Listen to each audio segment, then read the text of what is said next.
Assalamu alaikum wa rahmatullahi wa barakatuhu. Dear learners, welcome to Aflah Academy. Muuqaalkaan maantadan insha Allah haduu la yiraahdo waxaan rabaa inaan kaga hadlo in Aflah Academy uu bilaaway online tuitions. Online tuition kaasi ay socdaan oo nagu talagalnay ardayda xiisaysta inay barataan luqadda Ingiriiska qaybaheeda kala duwan sida A1, A2, B1, B2, C1, C2 iyo sidoo kale taba ilaa iyo heer advanced ah.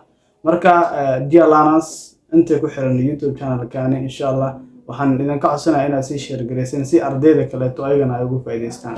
Marka goormen bilaaw xubna online tuitionadaasi bixin doono waxa si toos ah u bilaaw doono insha Allah next week ayaan rabnaa inaan toos u bilaawno our online classes.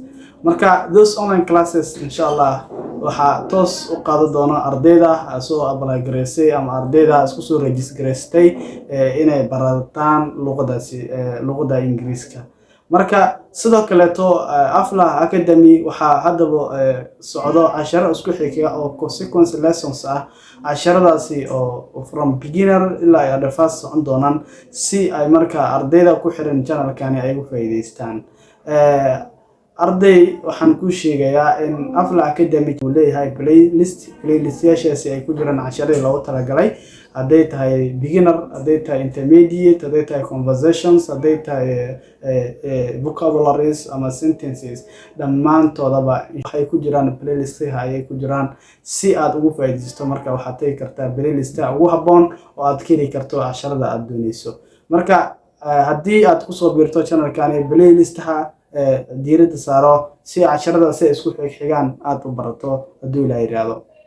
Marka Aflah Academy mar waliba diyaar ayuu ku yahay inuu ku siiyo casharro runtii qiimo leh oo aad mustaqbalkaaga aad ka dhisi karto luqadda Ingiriiska aadna noqon karto mid ku hadli kara anywhere, any place, anyhow u hadli kara. Marka we are ready to give you a very interesting lessons that builds and strengthens your future aspiration. Welcome to Aflah Academy, Center for Building Strength for our new learners. Thank you very much. We are here to support you.